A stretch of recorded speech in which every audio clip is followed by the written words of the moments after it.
ये आईना का कार्यक्रम है। एक कोई भी इंसान की 3 ज़रूरतें होती हैं, वो है रोटी, कपड़ा और मकान। और इसमें से जो मकान है वो एक अहम ज़रूरत है जिसके बारे में आज हम बात करने वाले हैं। और हमारे इस कार्यक्रम में है कंज्यूमर काउंसिल की सीईओ प्रेमिला कुमार जी। हम आपका स्वागत करते हैं। नमस्ते। नमस्ते। और हमारे साथ हो गए हैं कॉमर्स कमीशन के सीईओ बॉबी महाराज जी। 2 बड़े बड़े लोग हैं आज, और आज हम बातें करने वाले हैं। एक बार फिर से आगे बढ़ेंगे। हमारा टॉपिक है जो रेंट पर हम घर को देते हैं। जैसे हमने कहा कि रोटी कपड़ा में से मकान एक बहुत ज़रूरी है। तो आज हम सब साथ में मिलकर कुछ डिस्कशंस करने वाले हैं। मैं जानती हूँ प्रेमिला जी भी कुछ कहना चाहेंगी, और बॉबी जी आपसे शुरुआत करते हैं। सबसे पहले तो जहाँ से हमने छोड़ा था 2 प्रोग्राम के बाद ये हमारा तीसरा प्रोग्राम है। उसके बाद में जो हमने डिस्कशंस किए थे लैंडलॉर्ड और टेनेंट्स को लेकर, हम जानना चाहेंगे कि कंज्यूमर काउंसिल को क्या उसके बाद और भी कंप्लेंट्स आए हैं, और कॉमर्स कमीशन के पास लोगों का किस तरह से फीडबैक रहा है। प्रेमिला जी। जी हाँ, कंप्लेंट्स अभी भी आ रहा है। जैसे कि 2015 में अभी 3 महीना में तो 45 कंप्लेंट्स मिला अगेंस्ट लैंडलॉर्ड्स।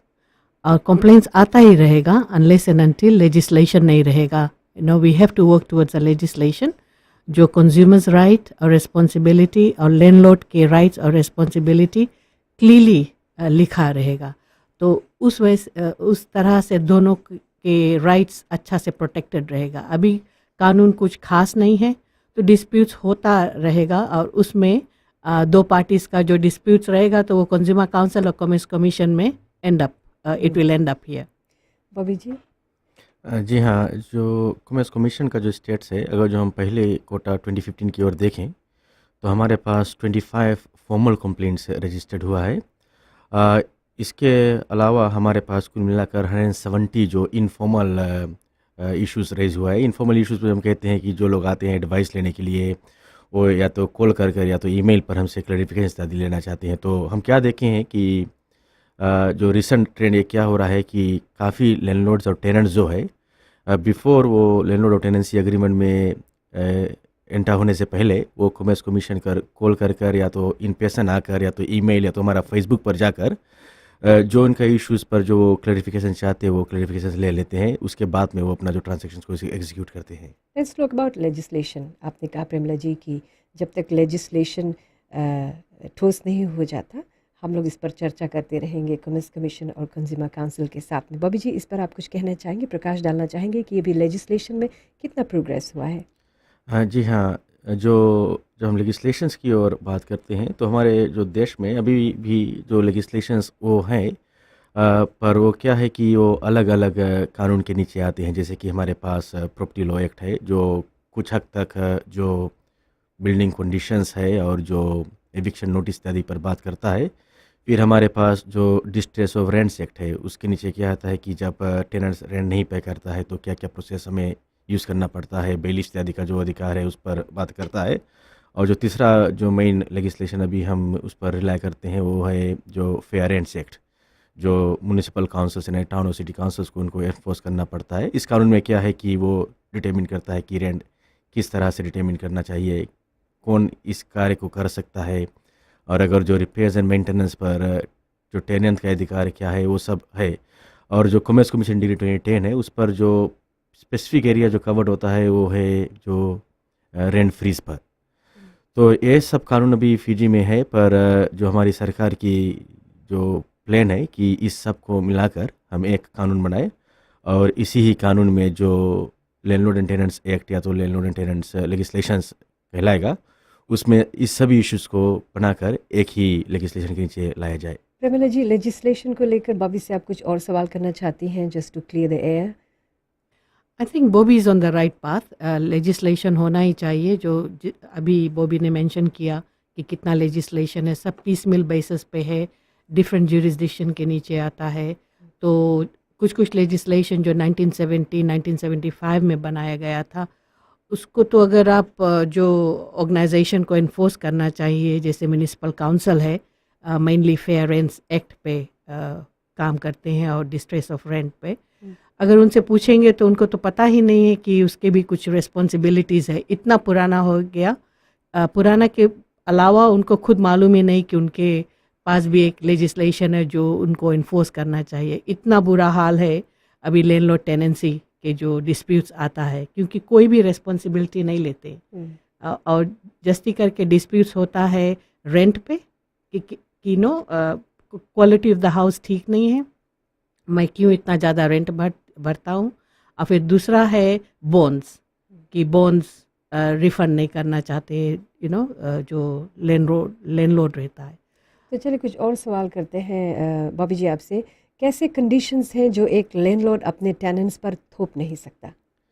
नॉर्मली जब हम कंडीशंस की बात करते हैं तो हर एक कंडीशन जिसको हम अनफेयर कहेंगे, अनफेयर हो सकता है कि जहाँ पर टेनेंट्स को बतलाया जाता है कि आप विजिटर्स को घर पर नहीं लेकर सकते हैं ना। अनफेयर कंडीशंस वो भी हो सकता है कि अगर जो एक टेनेंट को बताया जाए कि अपने जो रिलीजन को आप नहीं ऑब्जर्व कर सकते, अगर जो हमारा टेनेंट आप बनना चाहते हैं। अनफेयर कंडीशंस ये भी हो सकता है कि मैं 10 बजे रात को गेट बंद कर दूंगा, अगर जो आपको घर आना है तो 10 बजे से पहले आ जाना, वरना आपको घर से बाहर ही रहना पड़ेगा।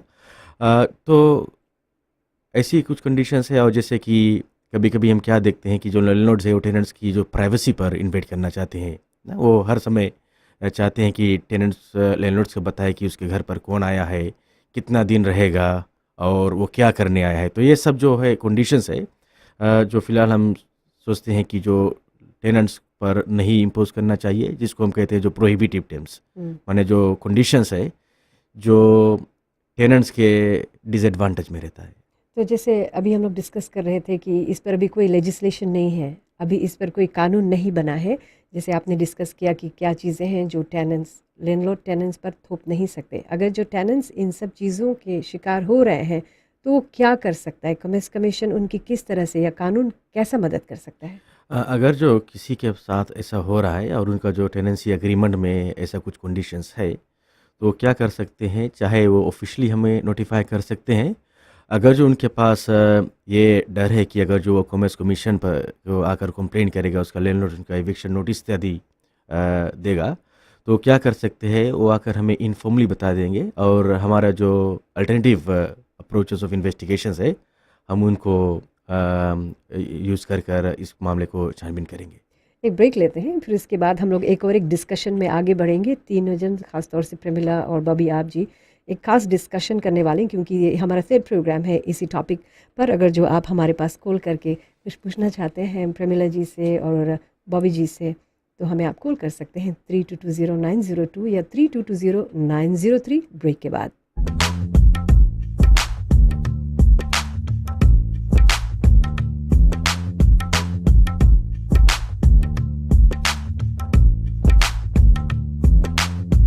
ये आईना का कार्यक्रम है। हमारे साथ हैं कंज्यूमर काउंसिल की सीईओ प्रमिला जी और कॉमर्स कमीशन के सीईओ बॉबी जी।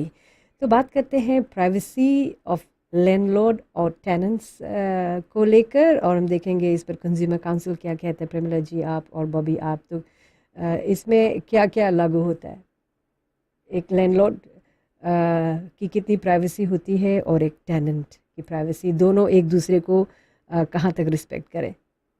एक्चुअली क्या होता है कि जो रिस्पेक्ट के बात आता है, फर्स्ट ऑफ ऑल जो लैंडलॉर्ड है अगर वो अपना घर रेंट करना चाहता है तो उनको खुद समझना चाहिए कि अगर आपने रूम दिया है किसी को तो उस पर उनको पैसा मिलेगा, राइट?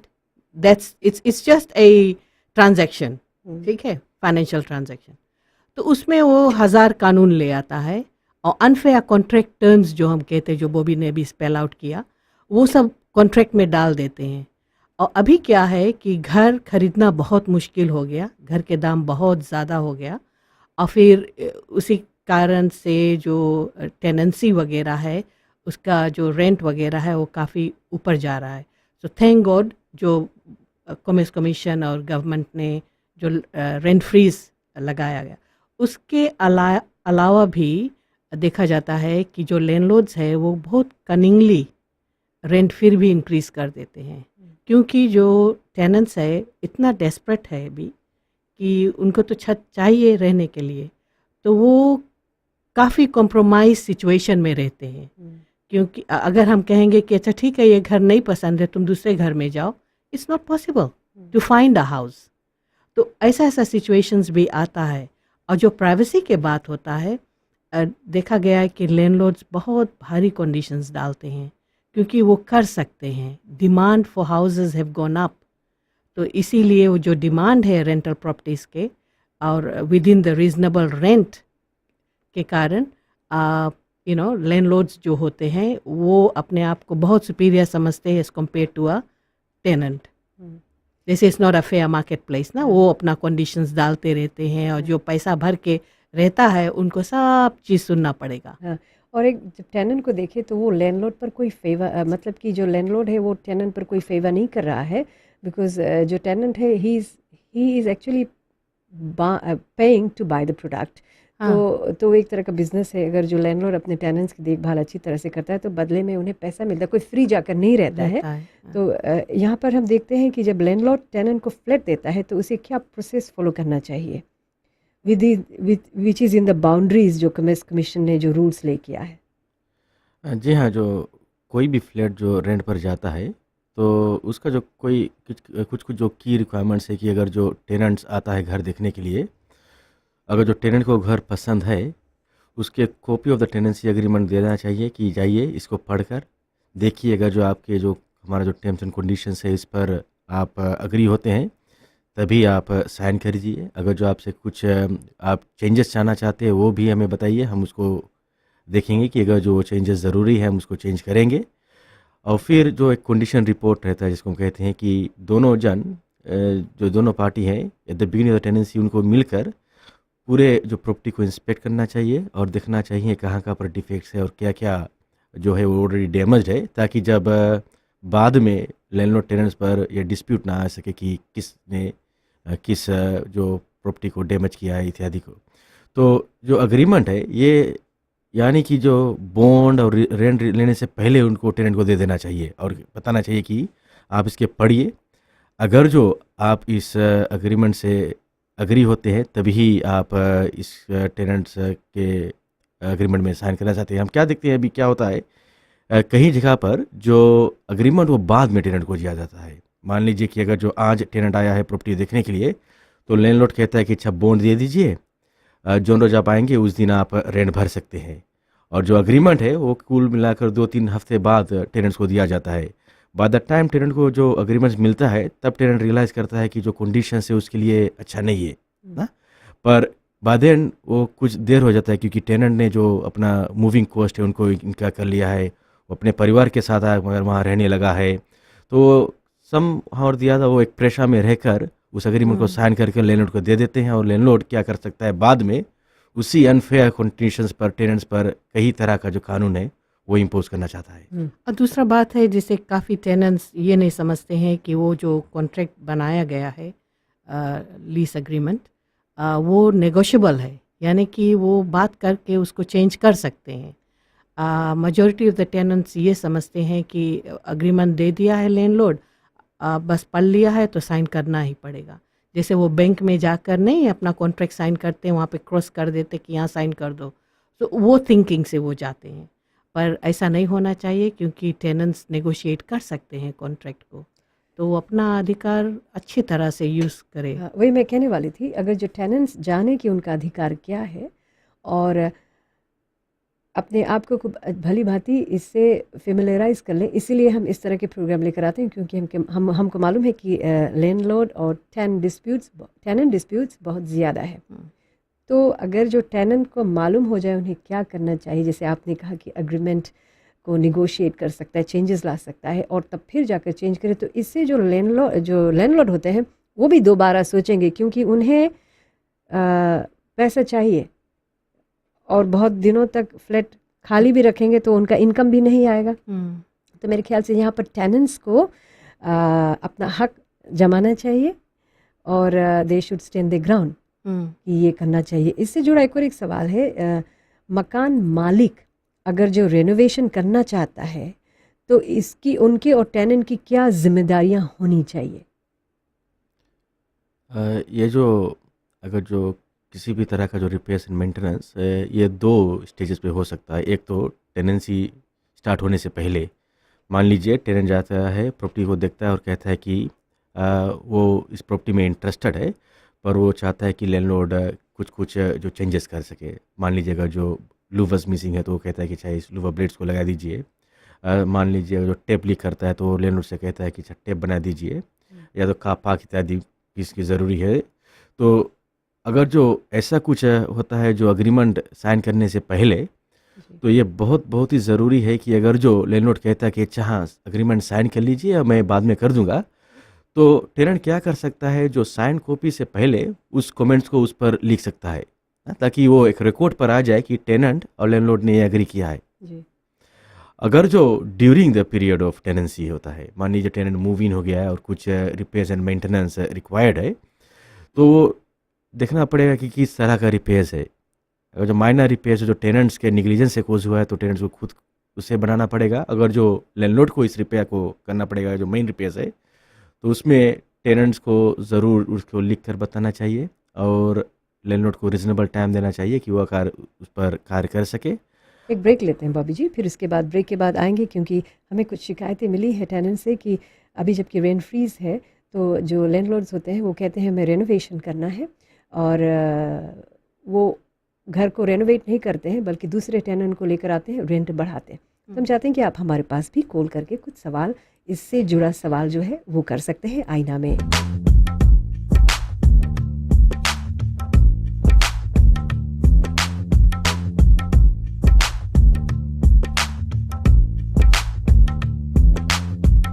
ये आईने का कार्यक्रम है। हमारा फ़ोन नंबर है 32209002 या 32209003 पर।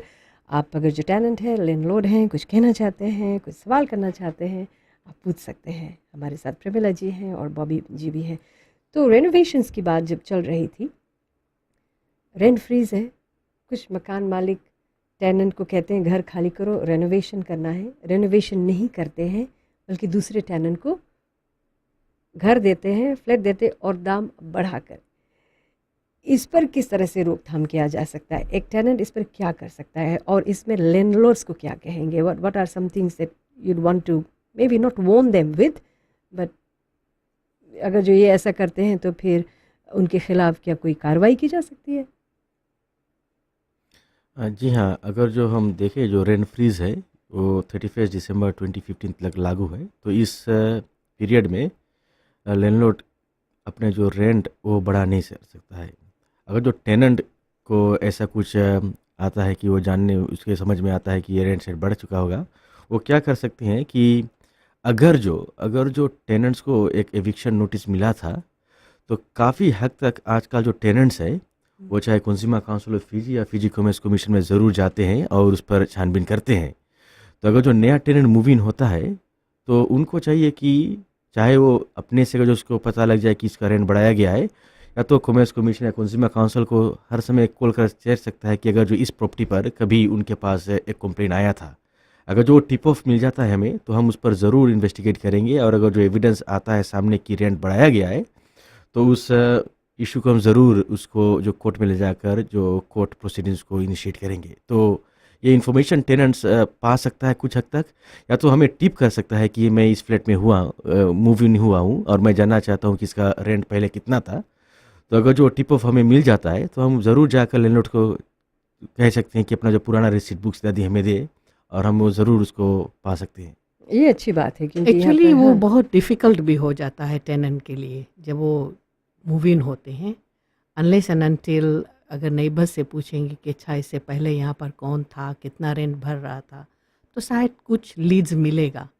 बट जनरली अगर आप नया उस घर में गए तो आप नेबर्स को भी नहीं जानते, तो बहुत डिफ़िकल्ट हो जाता है। इसीलिए जो लैंडलॉर्ड्स है वो एविक्शन एक बहाना यूज़ करके या रेनोवेशन एक बहाना यूज़ करके वो रेंट इंक्रीज करते हैं। इट्स अ नोन फैक्ट, तो मे बी ऐसा ही होता है। हाँ, may be in this case तो जो टेनेंट है वो जैसे कंज्यूमर काउंसिल या कॉमर्स कमीशन को टिप ऑफ कर सकता है कि हमारा मकान मालिक जो है वो हमें कहता है कि घर खाली करो, रेनोवेशन करना चाहता है, but we want you to keep an eye कि दूसरा टेनेंट को दे रहा है, कितने में दे रहा है, क्योंकि अभी हम इतना रेंट पे कर रहे हैं। ये है प्रमिल जी, शायद आप दोनों से ये जानना चाहेंगे कि कितने कंप्लेंट्स आए हैं last year after the introduction of guideline on landlord और टेनेंसी? अभी भी कंप्लेंट्स बहुत ज़्यादा नंबर में आ रहा है। जैसे कि लास्ट ईयर भी हमारे पास अबाउट 127 कंप्लेंट्स आया, और इस साल में तो फर्स्ट 3 मंथ्स में 45 आ गया। तो हम नहीं जानते हैं अभी आगे चलकर कितना नंबर के कंप्लेंट्स और होगा। बट जनरली मैं ये कहना चाहती हूँ कि जो self regulating guidelines commerce commission ने इंट्रोड्यूस किया, वो तो ब्रॉडली जैसे इट्स अ गाइडलाइन, वो हेल्प करता है टेनेंट्स और लैंडलॉर्ड्स को अपना राइट्स समझने के लिए। पर क्योंकि उसका जो गाइडलाइन का बैकिंग नहीं है पूरा यूनिफॉर्म्ड लॉ के तरह से, तो थोड़ा डिफ़िकल्टी हो जाता है। तो इसीलिए टू सम एक्सटेंट हम भी जैसे कंज्यूमर काउंसिल भी रेफरेंस करते हैं सेल्फ रेगुलेटिंग गाइडलाइन के, पर नंबर ऑफ कंप्लेंट्स अभी रिड्यूस नहीं हुआ है, and that is a concern for us. ये कंप्लेंट्स खास तौर से किस इलाके से आते हैं? All over, generally urban areas, जहाँ पे हाउसिंग जैसे जो घर खरीदना चाहते हैं आप अर्बन एरियाज़ में, वो बहुत महंगा हो गया, तो काफ़ी नंबर ऑफ़ कंज्यूमर्स अभी रिलाई करते हैं रेंट करने के लिए। तो जनरली अर्बन एरियाज़ में ये प्रॉब्लम बहुत ज़्यादा, अर्बन और पेरी अर्बन एरियाज़ में। एक मे बी सेंसिटिव क्वेश्चन हो, बट एथनिसिटी वाइज अगर जो हम देखें तो कंप्लेंट्स ज़्यादातर हिंदुस्तानी लैंडलॉर्ड्स की तरफ से आते हैं। कैसा है ये? What is? जस्ती करके हिंदुस्तानी लैंडलॉर्ड्स बहुत ज़्यादा।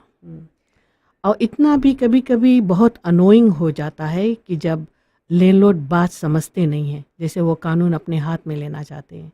जैसे वो टेनेंट्स को थ्रेट करेंगे कि अगर I am giving you a verbal notice, 24 hours में घर खाली करो, अगर नहीं करेंगे तो हम ताला लगा देंगे। I mean this is not on, this is not acceptable. ऐसा तरह का भी थ्रेट्स आते हैं, और वो नहीं जानते हैं कि कानून ये अलाउ नहीं करता है लैंडलॉर्ड को, नेवर माइंड उसका घर है, पर वो कानून हाथ में नहीं ले सकते हैं, बट उस तरह के वो धमकी देते हैं। और ऐसे नहीं कि धमकी देते हैं जो कानून बहुत समझता नहीं है।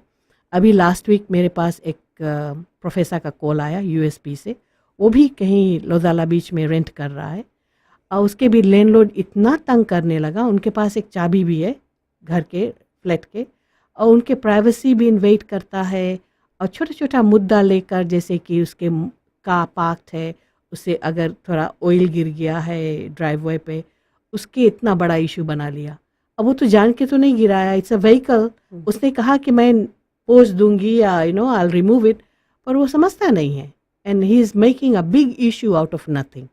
और इतना कह दिया है कि हम तुमको एविक्ट कर देंगे, बैलिफ लाएंगे, बैलिफ से तुमको रिमूव करेंगे। एज इफ बैलिफ नाम सुन के सब डर जाएंगे, बिल्कुल नहीं। बैलिफ भी कानून के मुताबिक वो काम कर सकता है। ऐसे नहीं कि बैलिफ, एक ज़माना था जब बैलिफ जाकर रूफ उखाड़ देते थे, अब वैसा कर नहीं सकते बैलिफ ना, क्योंकि काफ़ी कंज्यूमर्स अपना राइट समझने लगा। तो ऐसे में क्या आपके पास कुछ ऐसे भी केसेस हैं जहाँ पर लैंडलॉर्ड्स को चार्ज किया गया हो? जी हाँ, हमारे पास कई केसेस है जो कोर्ट में है, और एक आध केस जो हमें फैसला हमारे पास में भी दिया गया है, जहाँ पर स्पेशली टू डू विद जो इलीगल रेंट इंक्रीज पर। तो कुछ केसेस ऐसे है जो हमारे वेबसाइट्स पर भी अवेलेबल है, जहाँ पर लैंडलॉर्ड्स को कोर्ट ले जाया गया और फैसला जो कॉमर्स कमीशन और जो कंज्यूमर्स के तरफ से सुनाया गया। अभी हम बातें कर रहे थे कि लैंडलॉर्ड की क्या क्या रिस्पॉन्सिबिलिटीज़ हैं, तो मेरे ख्याल से अब देखते हैं कि जो टेनेंट्स होते हैं उनकी क्या क्या रिस्पॉन्सिबिलिटीज़ होती हैं रिपेयर्स को लेकर वगैरह वगैरह। लेकिन ब्रेक के बाद इस पर बात करेंगे। तब तक शायद कुछ लोग भी अगर जो कॉल करके पूछना चाहें तो हम अगले ब्रेक में आपको मौका दे सकते हैं।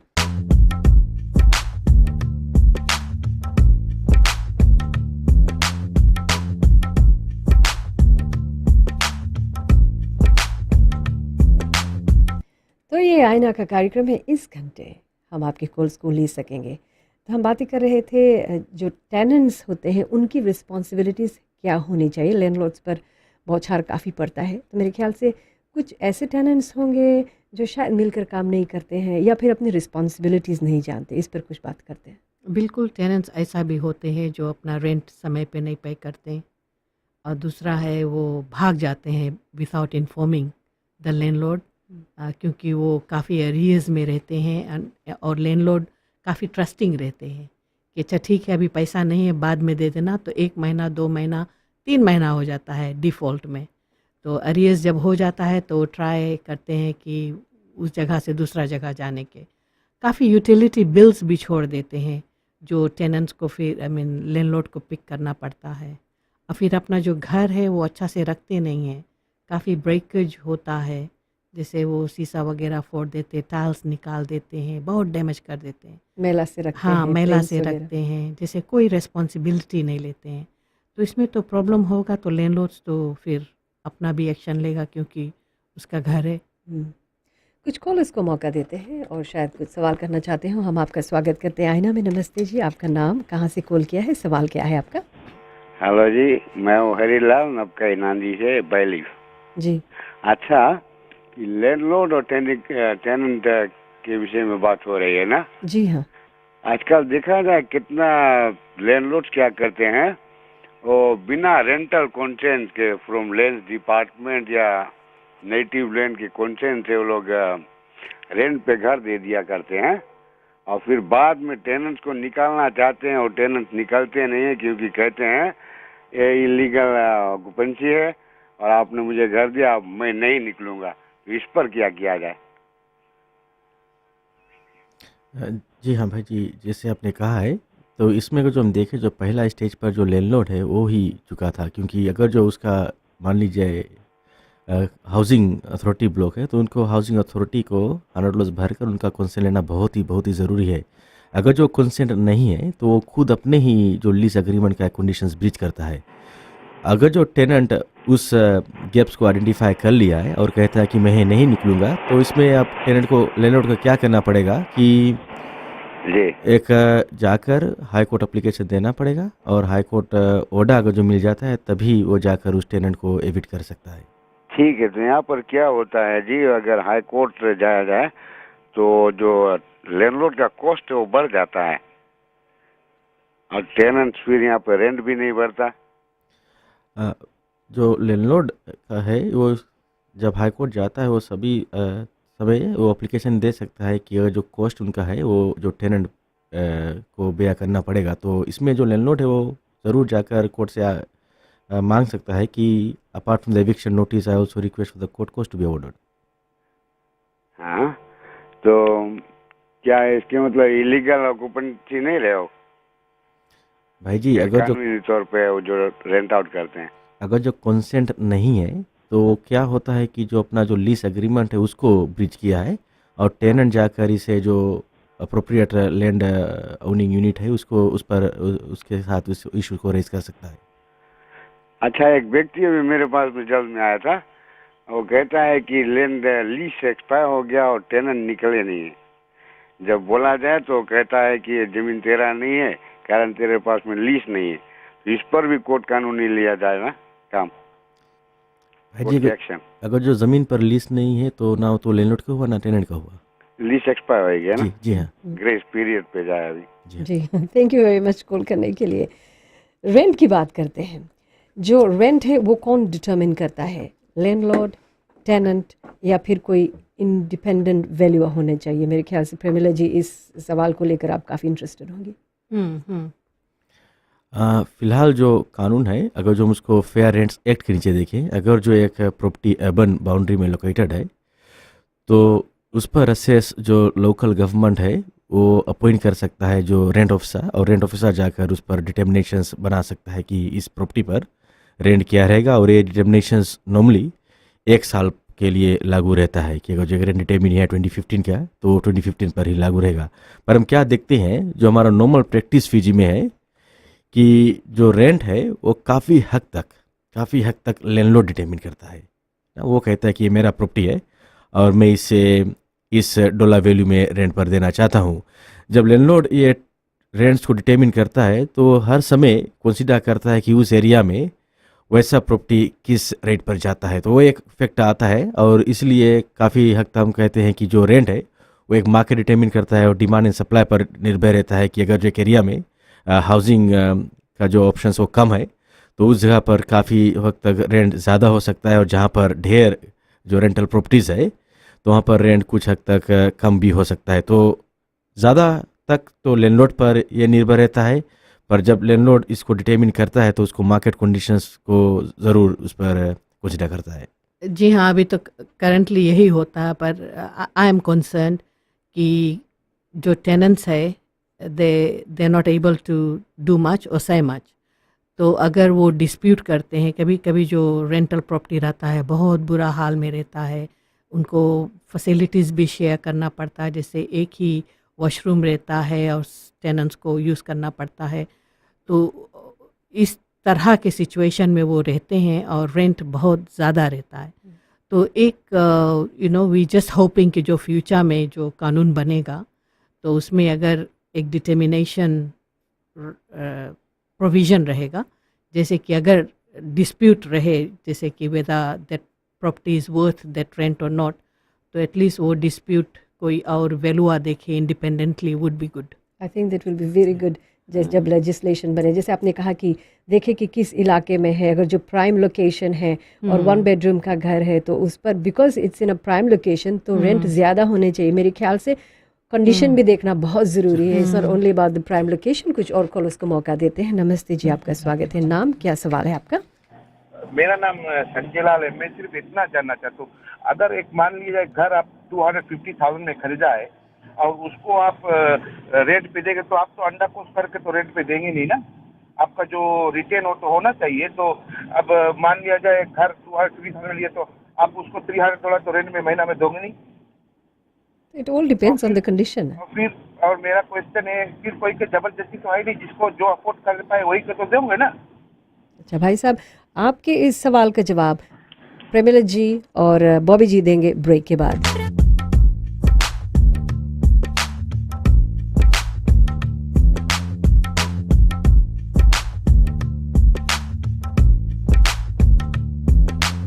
आईना के कार्यक्रम है। इससे पहले एक भाई साहब ने कॉल किया था कि अगर जो एक प्रॉपर्टी उन्होंने इतने दाम में ली है तो उन्हें अपना जो एक्सपेंस है वो कवर करना चाहिए, तो on the expense of the tenant. इस पर क्या कहेंगे? बिल्कुल नहीं, वो तो मार्केट, जैसे भी बॉबी ने एक्सप्लेन किया कि मार्केट रेट है वो डिटरमिन करता है। और मेरा कहना है कि मार्केट रेट तो मार्केट रेट, बट एक्चुअली वो लैंडलॉर्ड ही डिटरमिन करता है। और कभी कभी जब कंडीशन, घर के कंडीशन ठीक ही नहीं है, तो आप कैसे जैसे रेंट $2,000 या $1,000 अ मंथ रख सकते हैं अगर शेयर्ड फैसिलिटी है। जो अभी डिटरमिन किया जाता है, जैसे एक एरिया में कितना रेंट होता है, तो वो एक प्रेसिडेंट रहता है कि उससे पहले जो कुछ घर वगैरह आजू बाजू में है वो कितने पे गए थे, तो एक बेंचमार्क होता है, उससे यूज़ करके वो रेंट एस्टेब्लिश करते हैं।